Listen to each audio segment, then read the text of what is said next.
Nasusunod ba lahat ng sinasabi ko? Sa kanya kami natuto kung paano mag-ipon at mag-start talaga. Saan siya humuhugot ng mga ano niya, mga tips niya. Sige kita, baka naman. Pwede mo kong turuan yung tungkol sa mga investments. More sa mga ipon-iponaryo, di ba siya? Napapanood ko siya yung Chikita, thank you. Maganda bang mag-invest sa Bitcoin?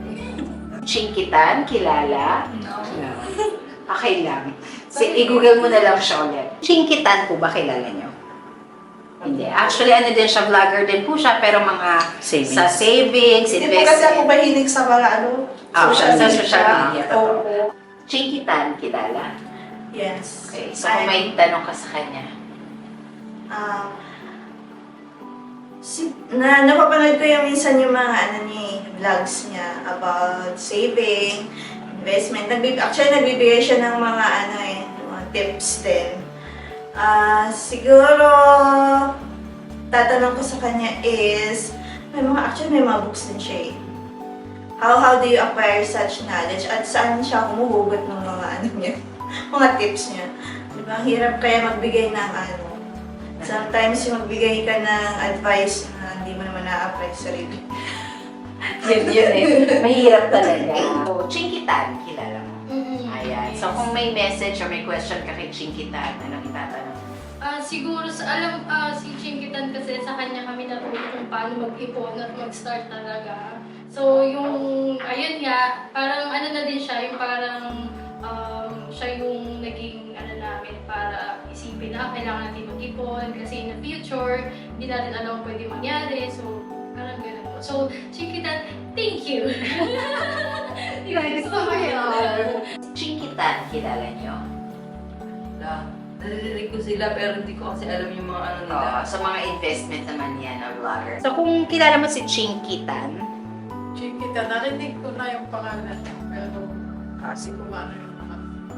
kasi baka pag tinanong kita kung ano yung tatanong mo, tanongin mo, sino si Chinkitan? Ayan. kung may itatanong ka kay Chinkitan, anong tatanong mo? Sino mo yun? Hindi ko makilala.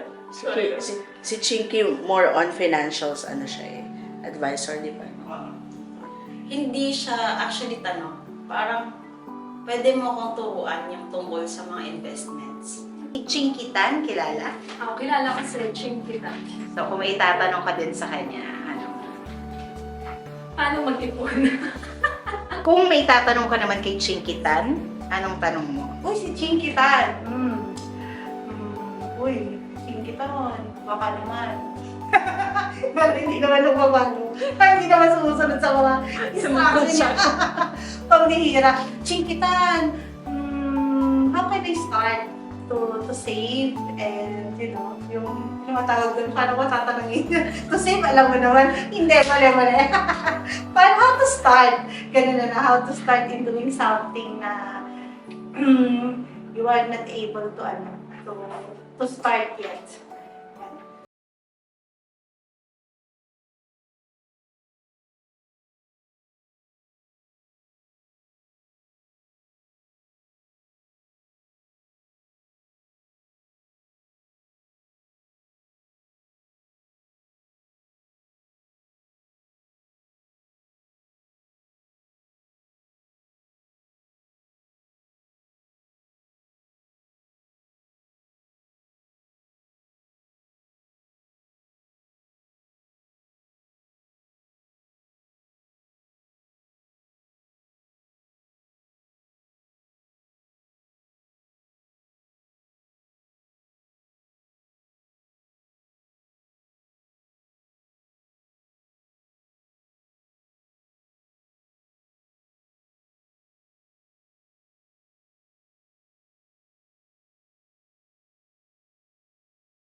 Chinkitan, yes. Anong tanong mo sa kanya?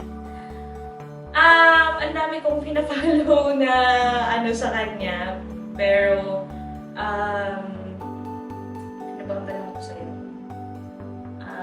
Nasusunod ba lahat ng sinasabi mo? Kasi parang minsan, ang hirap sundin sa mga panahon ngayon, sa generation ngayon, the way the people think. Ayun.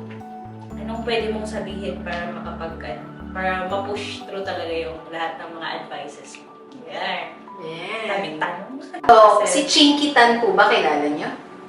Oo, yung sa ipon sa YouTube. So kung may ganyan, ano po bang itatanong niyo sa kanya? Kung gusto- Kasi minsan napapanood ko sa mga ipon-iponaryo, di ba siya? Mm. Napapanood ko siya. Ang ano sa kanya, ang ano ko, gusto ko yung invest.